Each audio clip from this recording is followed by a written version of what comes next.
Last week I was on holiday and spent it in my most favourite place on the entire planet, which is Whitby in North Yorkshire. Now, if you don't know where Whitby is, it's a very charming, picturesque little seaside town on the North Yorkshire coast here in the UK. It's famous for its fish and chips, the Abbey ruins, the 199 steps up to the little church on the cliff. It's also famous for Captain Cook, who learnt to sail in the town, and of course for Bram Stoker using it as the setting for 3 chapters of his famous novel Dracula. I've been visiting Whitby at least once a year for the past 25 years or so, but it's only recently that I've started taking my bike with me. Now, this is because I've kind of got the idea that the cycling around Whitby is actually pretty tough. I'll give Yorkshire its dues though. It's certainly embraced cycling and taken it to its heart. In 2014, the Tour de France had its Grand Départ there and 3 stages of the race, with millions of people coming out to watch it. In more recent years, it's gained its own international stage race, the Tour of Yorkshire, which has attracted many of the top European pros.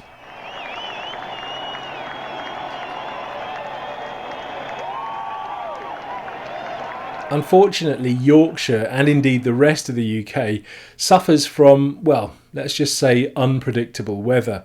But that aside, it's still a fantastic place to ride your bike. It has some amazing scenery, very quiet roads, and if you're into that kind of thing, some really challenging climbs. Now, I expect many of you who are watching this now have ridden up some of the iconic European and American climbs such as Alpe d'Huez and Mount Baldy, where the road goes on for several kilometres at a steady gradient of about 8 or 9%. Now, that's pretty tough already, thank you very much, but the climbs around Whitby are completely different.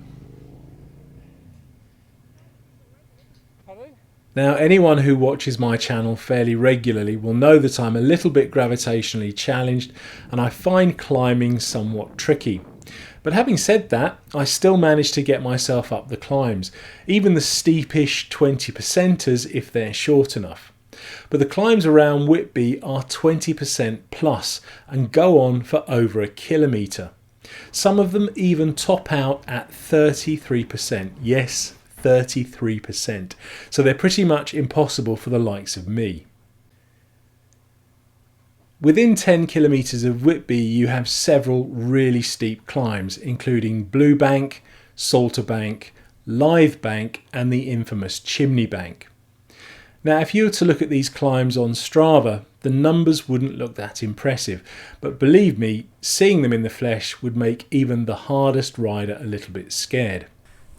I'll put my hands up now and say that I've never actually tried riding up any of them, but I have ridden down the 25% Lithe Bank and it was absolutely terrifying. I even recently drove down the 33% Chimney Bank and it was literally like falling down a hole. There's even a sign at the top warning cyclists to get off their bikes because it's such a dangerous descent. Now, if you were to look on Strava again, you'll see that people have not only tried to ride up these climbs, but they've successfully reached the top.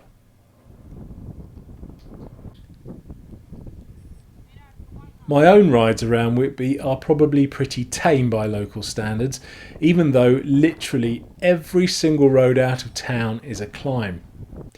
My personal favourite ride is heading south on the A171 towards Scarborough. It's still a climb, around about 10 kilometres long, but the gradient is much more gentle at around 4 or 5%.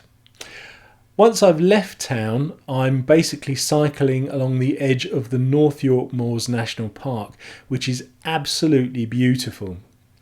When I get to the top of the moor, I'll make a turn towards the village of Robin Hood's Bay, but I'll stop short of the big 25% descent into the village. Instead, I'll just turn back on myself and enjoy what is now a long, fast descent back into Whitby. One of these days I'm going to drive the car to Scarborough or even Pickering and then ride my bike 40 kilometres over the moors back into Whitby. Now this will be quite a tough ride for me, but hopefully not so tough that I'll have to get off and walk up some of the bigger climbs. Now one thing and another meant that I didn't do it this year, but hopefully when I go back next year I will.